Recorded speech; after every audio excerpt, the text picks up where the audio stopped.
Listo. Hola a todos, muy buenas tardes. Bueno, hemos tenido unos pequeños problemas técnicos, entonces pues vamos a...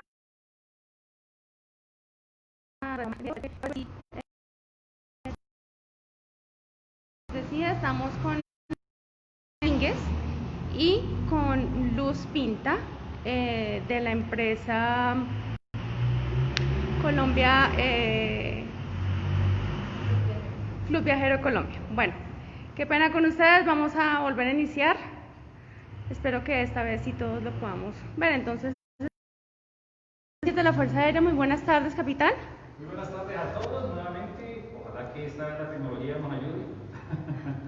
Soy el capitán Domínguez. Bienvenidos a su museo militar y bienvenidos a la sala de su Fuerza Aérea, de la Fuerza Aérea Colombiana, de la Fuerza Aérea de todos nosotros. Entonces hoy voy a hablar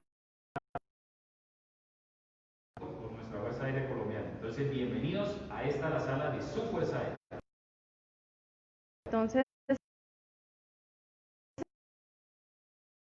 inicia la Fuerza Aérea en Colombia. Nuestra Fuerza Aérea Colombiana nace iniciativa 6 solicita el envío de un personal a Europa para adelantar unos cursos de vuelo. Desafortunadamente, pues esa iniciativa no se logra llevar a buen fin, y de todas formas en 1919, con la ley 125, da inicio a lo que en esa época se llamó el Arma Aérea, que posteriormente pues, va cambiando de nombre hasta que se convierte en lo que hoy conocemos como Fuerza Aérea Colombiana.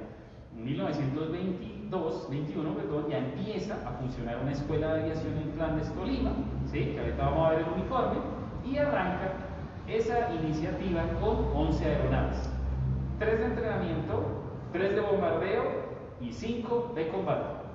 Lo único que nos queda de esas, ¿sí? Que ahorita las vamos a ver, es este motor, que esto es lo que se llama un motor rotativo. El motor rotativo lo que hace es, si ustedes se dan cuenta, se mueve completa toda la estructura. Sin embargo, después, mejoras posteriores en la aviación y en los motores permite que la planta motriz quede quieta y lo único que se mueva sea la hélice. ¿Listo? Entonces, ya que hemos visto este primer motor, que lo único que nos queda de esas primeras aeronaves, pues vamos a ver las aeronaves. Tren de aterrizaje y panel de instrumentos, no era más. Entonces, también se darán cuenta que en los planos y en la deriva o en la cola de la aeronave se tiene la insignia francesa, por una sencilla razón. No teníamos todavía una insignia nacional, entonces utilizamos esta insignia francesa hasta mucho tiempo después, ¿sí? Cuando ya nace la cucarda, y después también cambia para llegar al diseño actual. Y esa primera escuela estuvo ubicada en la población de Flandes, Tolima. La escuela funcionó aproximadamente desde 1921 hasta 1922, cuando por situaciones presupuestales desafortunadamente se cierra nuestra escuela. Entonces ese primer uniforme, que es el que tenemos acá, es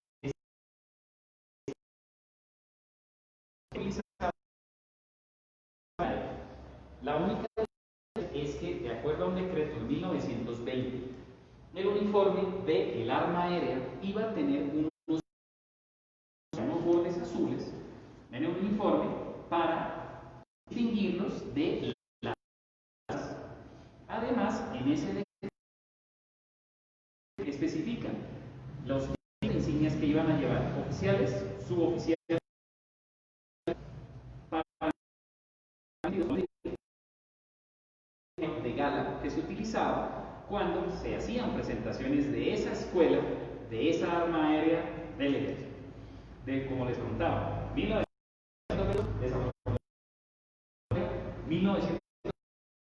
se contrata una nueva misión que era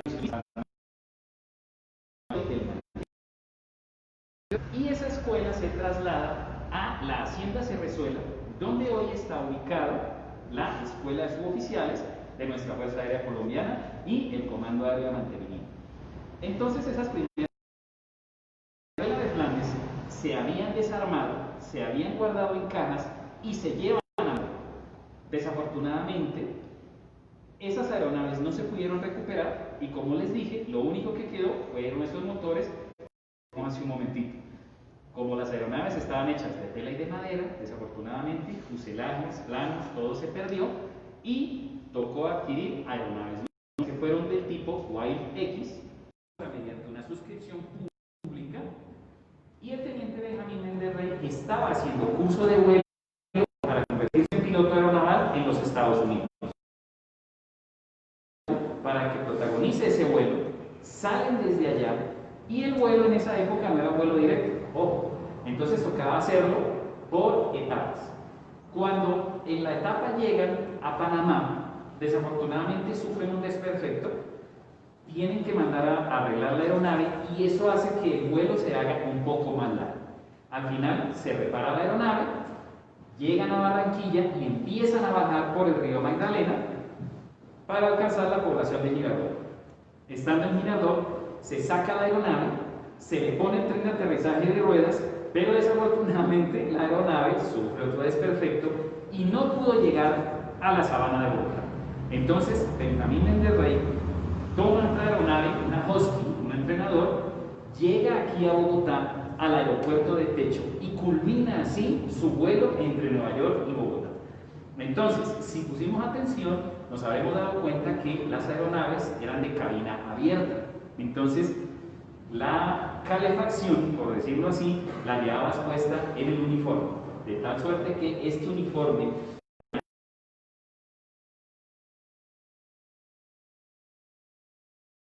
esta es, como tú bien dijiste, la pieza más antigua de nuestro museo, ¿sí? Que se conserva aquí y que pueden venir a visitarla cuando ya nuestro museo esté abierto nuevamente. Ok, bueno, tengo otra pregunta, capitán. Cuéntenos, por la época en la que estamos hablando, hay un acontecimiento muy importante en Colombia y es el conflicto con Perú. ¿Cómo afecta, cómo beneficia, qué influencia tiene este conflicto en el desarrollo de la Fuerza Aérea? Bueno, como estábamos hablando, en 1928 vuelve a renacer la escuela y ya sigue el funcionamiento de nuestra escuela y de nuestra Fuerza Aérea. Para el 1 de septiembre de 1932 viene la guerra con el hermano país del Perú. Resulta que toda la población nacional y las fuerzas militares de Colombia se movilizan para ir a defender el territorio nacional. Pero desafortunadamente nosotros no teníamos ni aviones, ni cañones, ni barcos, ni nada para defender el país. Entonces, ¿qué se hace? Resulta que SCAPTA, que es la Sociedad Colombo-Alemana de Transporte Aéreo, que hoy es Avianca, tenía el monopolio del correo aéreo. Y eso se logra mediante un convenio con el gobierno nacional, y el gobierno nacional le pide a SCAPTA en contraprestación que en caso de algún conflicto internacional le facilitara aeronaves, pilotos y bases. Para la guerra con el Perú, SCAPTA honra su compromiso y presta aeronaves, pilotos y bases. De tal suerte que tuvimos en las filas de la Fuerza Aérea Colombiana pilotos alemanes que habían combatido durante la Primera Guerra Mundial, que habían sido compañeros del Barón Rojo, que habían sido compañeros del Mariscal Piaggi. Entonces tuvimos personal muy experimentado. Sumado a ellos era el personal de pilotos colombianos, que se habían ya formado en nuestra escuela, y el personal de pilotos civiles de la SCAPTA, que también se unieron al esfuerzo de él. Con las colectas que se hicieron, ¿sí?, se pudieron comprar más aeronaves para dotar a nuestra Fuerza Aérea Colombiana, y la Fuerza Aérea, que había arrancado con una sola base, terminó el conflicto con 5 bases, incluidas 2 bases para hidroaviones. De eso nos hablan las aeronaves que tenemos aquí en esta vitrina. Entonces, estos eran los aviones entrenadores, estos eran los trainer. Este de aquí era el Falcon, que también nos sirvió como avión de combate durante la guerra con el Perú. El Hawk F-11, que también nos sirve en esa época, tanto en ruedas como en flotadores. Este avión de aquí, que era el Junker F-13, que es uno de los que nos facilita SCAPTA para nuestra Fuerza Aérea. Y este de aquí, que era el Junker 52, que se compran 3 en flotadores y 3 en ruedas, para dotar a nuestra Fuerza Aérea. Listo. De ellos queda uno. Es el FAC 625, que tienen ustedes la oportunidad de conocer en el Museo Aeroespacial Colombiano, que queda en la población de Diseño frente al Jaime Duque. Ese avión, el FAC 625, es el primer avión presidencial de América. Entonces los invito a que vayan allá también y lo conozcan de primera mano. Entonces, eso logra la guerra con el Perú, que nuestra Fuerza Aérea crezca y se convierta ya casi en un servicio independiente. Pero en esa época, nosotros todavía dependíamos del ejército. Bueno, y entonces, ¿en qué momento ya la Fuerza Aérea no depende de ejército, sino es como tal Fuerza Aérea? Para 1942, durante la Segunda Guerra Mundial, la Fuerza Aérea había cambiado de nombre. Ahora se llamaba Fuerza Aérea Nacional y en 1942 toma ese nombre, Fuerza Aérea Nacional, y empieza el proceso para convertirse en un servicio individual, separado de nuestro ejército, tal como pasó en muchas fuerzas aéreas del mundo, que nacieron con ejército, ¿sí? Pero que paulatinamente fueron separados. Para 1944 se cambia el nombre, ¿sí?, al nombre actual, Fuerza Aérea Colombiana, y ya nos consolidamos como un servicio aparte, como una arma aparte. Entonces las fuerzas militares de Colombia, a partir de ahí, están conformadas por ejército, fuerza aérea y arma. Ok, capitán. Bueno, tengo una pregunta.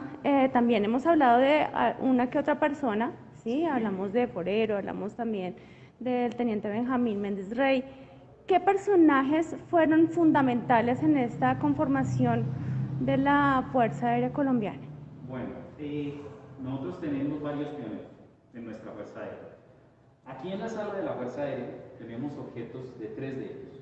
Tenemos objetos de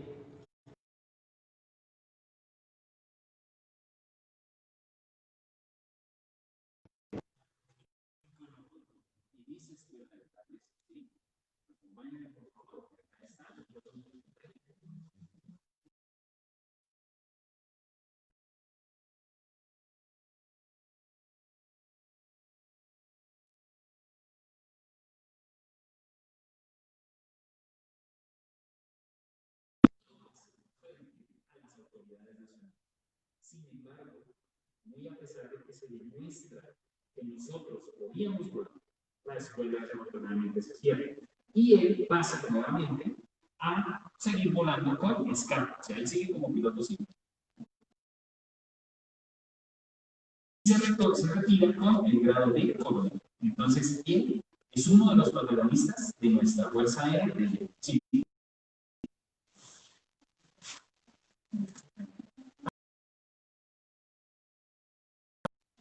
Vamos a mostrarles ahora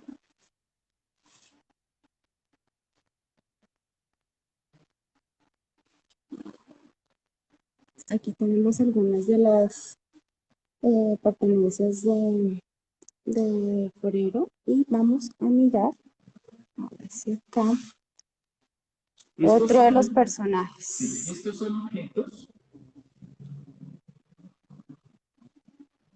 del señor general Camilo Daza. Él es otro de los pioneros de nuestra aviación militar.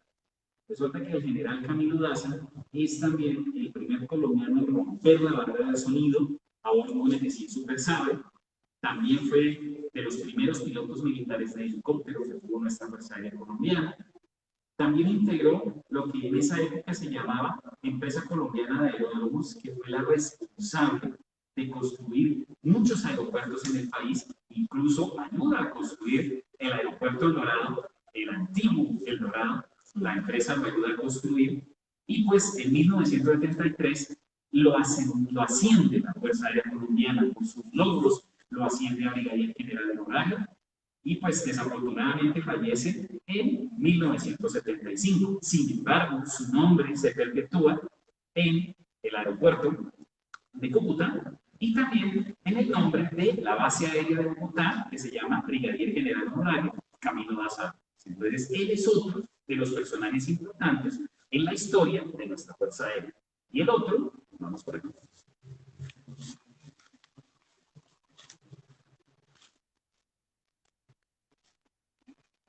Y este caso, y este personaje es quizás uno de los menos conocidos, pero es de los más interesantes que tiene nuestra Fuerza Aérea Colombiana.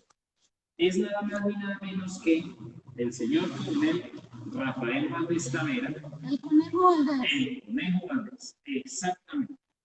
Resulta que el Conejo Valdés primero fue oficial del ejército, luego es enviado a la escuela de la Fuerza Aérea donde se hace piloto.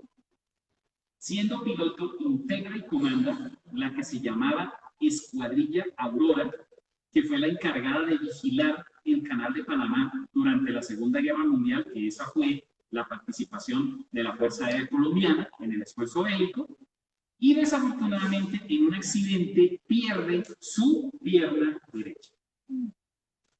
Tiene una serie de operaciones en los Estados Unidos, recibe una prótesis especial, y a partir de ahí el Conejo Valdés se convierte en un embajador de Colombia. Nada más ni nada menos que le da la vuelta 7 veces a la Tierra. Visita 84 países y territorios. Es el primero en ir al Polo Norte, como colombiano, es el primer colombiano en ir al Polo Norte. El primero en ir al Polo Sur. Y al mismo tiempo se convierte en el primer discapacitado en hacerlo, porque ya no tenía su piernita. Y tuvo entre sus amigos personales a nadie más ni nadie menos que al profesor Albert Einstein y varios expresidentes de la República. Entonces, cuando él fallece en 1999, ¿sí?, se pierde pues una de las figuras más importantes de nuestra Fuerza Aérea Colombiana y es considerado el colombiano del siglo por todo lo que él hizo. Incluso, si ustedes buscan un poquito en algunas bibliotecas o en algunas librerías antiguas, van a poder encontrar el libro que tiene la biografía de Conejo Valdés. Listo, capitán. Tengo otra pregunta. Bueno, hemos hablado de estos personajes, pero ¿qué nos puede contar a todos acerca del papel de la mujer como tal en la Fuerza Aérea? Claro. Nuestras mujeres en la Fuerza Aérea empiezan a ingresar a finales de la década del 70, principios del 80, pero principalmente entran con carreras profesionales y tecnológicas, ¿sí? Y entran a desempeñar sus carreras.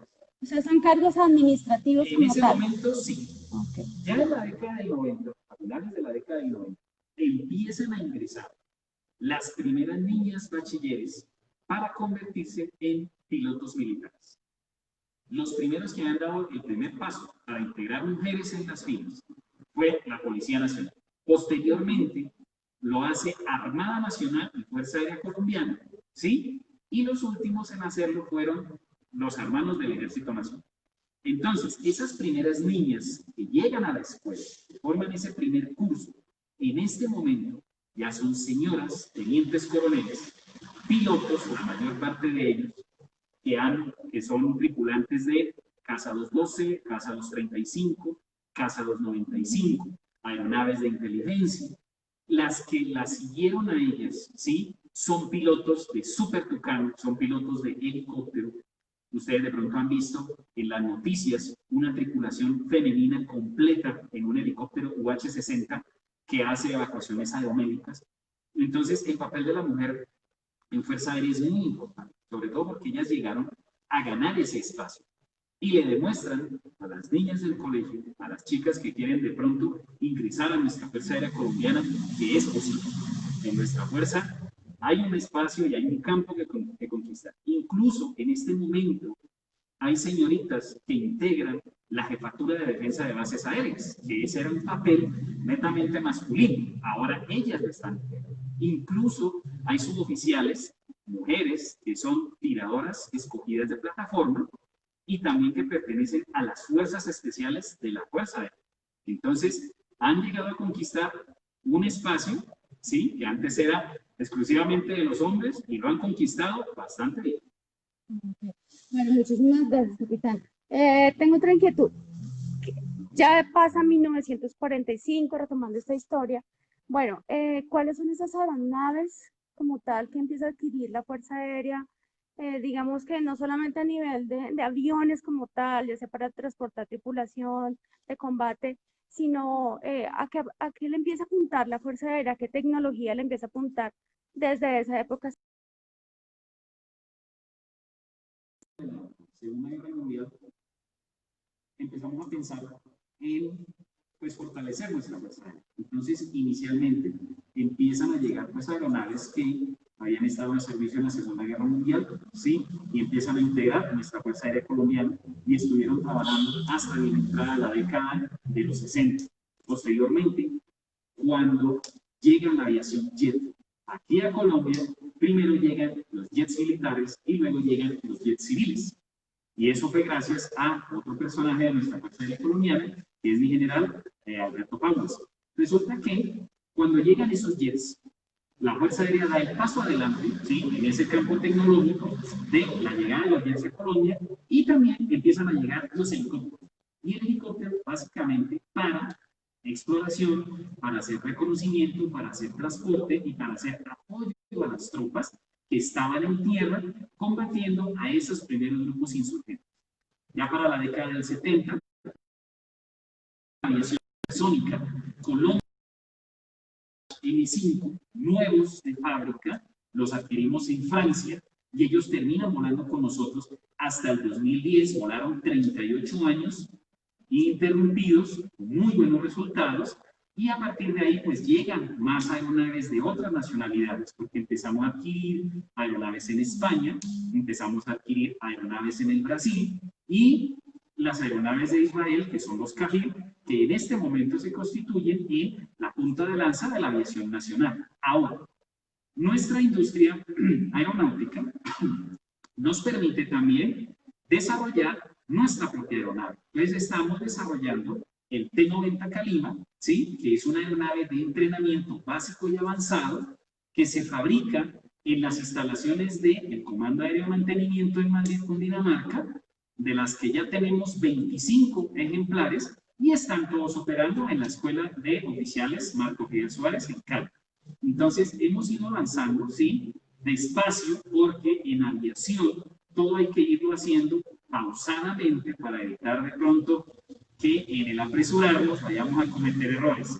También podemos hacer actualizaciones y mantenerlos, ¿sí? Y también ya estamos incursionando en el campo de satélites. Incluso ya hemos mandado un satélite al espacio que es propiedad de nuestra colombiana, que es el PAXA-1. Ah, mire, esos son datos que no todo el mundo sabe, ¿no? Esos son datos que realmente no son tan públicos y uno no tiene idea de que nuestra Fuerza Aérea se está tecnificando de esa manera. Bueno, hay un aparato acá en esta sala, hay una pieza que le encanta, le encanta.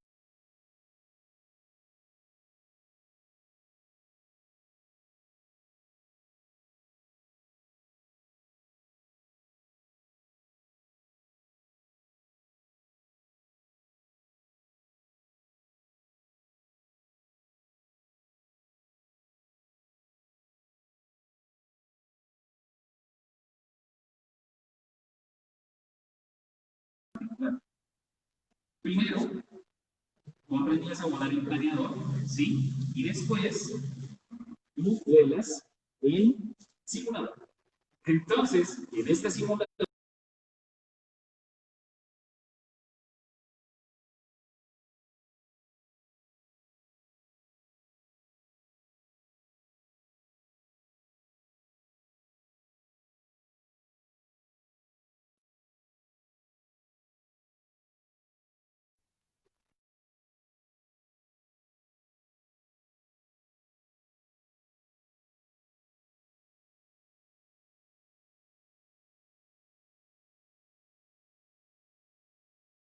que ustedes ya observaron, en ese panel de instrumentos es muy similar la ubicación de los instrumentos. Entonces tú aprendes cada pieza, dónde está cada indicador, dónde está cada instrumento.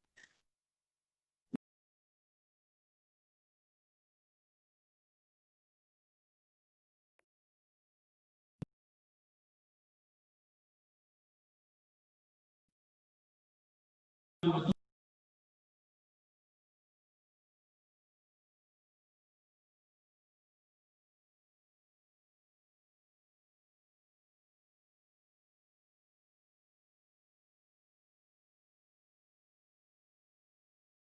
el simulador giraba hacia abajo, hacia arriba, izquierda, derecha. Fuera tu instructor,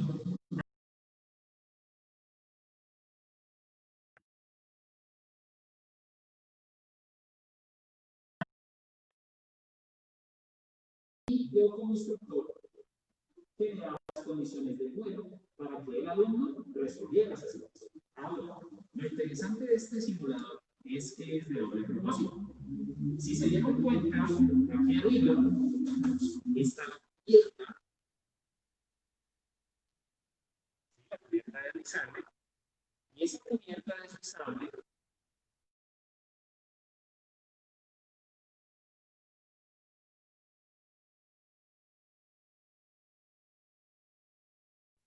entonces tú no veías nada, ¿sí? Corríamos la cubierta, cerrábamos la puerta y te daban un mapa con unas coordenadas que tú tenías que hacer. Y afuera el instructor chequeaba si lo hacías o no. Entonces, estos simuladores estuvieron operando hasta bien entrados los 60, pues cuando ya son reemplazados por simuladores mucho más modernos. Si cuando tengan la oportunidad de venir aquí a nuestro museo, se van a dar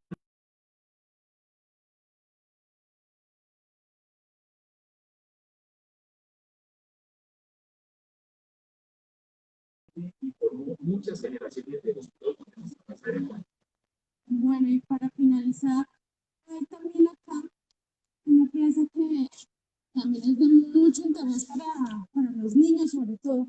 Pues no falta también el adulto que le llama la atención, y es esta silla.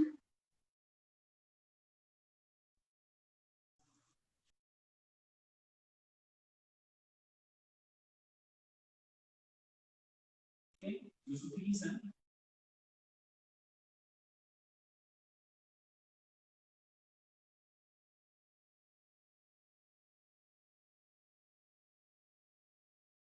que llevarle el mayor tiempo posible, ¿sí? Hasta que ya sea muy difícil o imposible la operación de la rueda. Entonces, en ese momento toman la decisión de inyectar.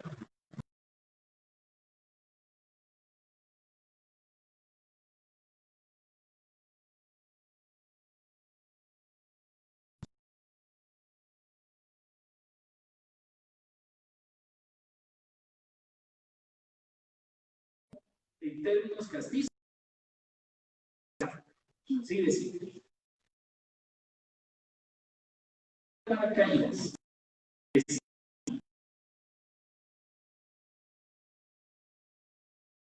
5 segundos que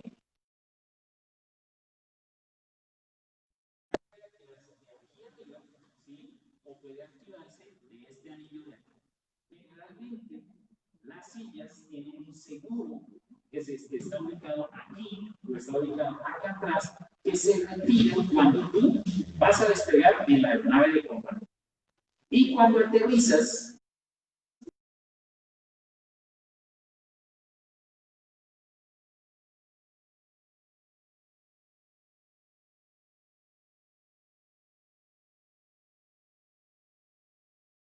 te saca de la aeronave. Cuando tú jalas de aquí, ¿sí? Te va a cubrir esta parte con una tela cuando se dispara la silla y rompe la carlina. Eso pasa en el primer segundo. 0.5 segundos, ¿sí? Se suelta la silla, 2,5 segundos se suelta.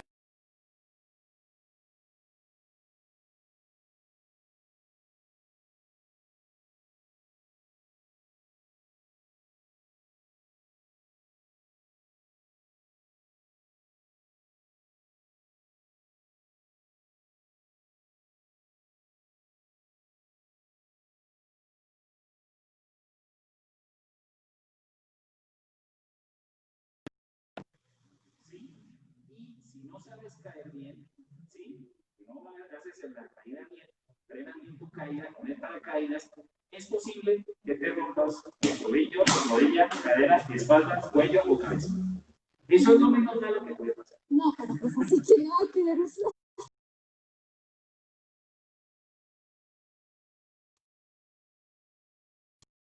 La quinta vez es altamente probable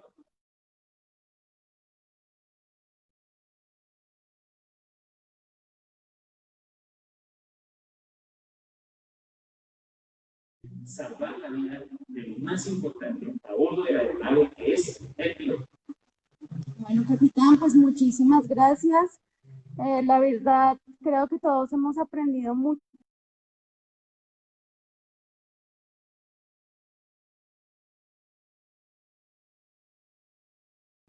Transmisiones más, pero pues ya en este momento debemos terminar. Le agradecemos de verdad en nombre de nuestro capitán por acompañarnos, también a ti, Luz, muchísimas gracias, y a Club Viajero Colombia también por su apoyo. Esperamos vernos pronto, entonces pues yo aprovecho.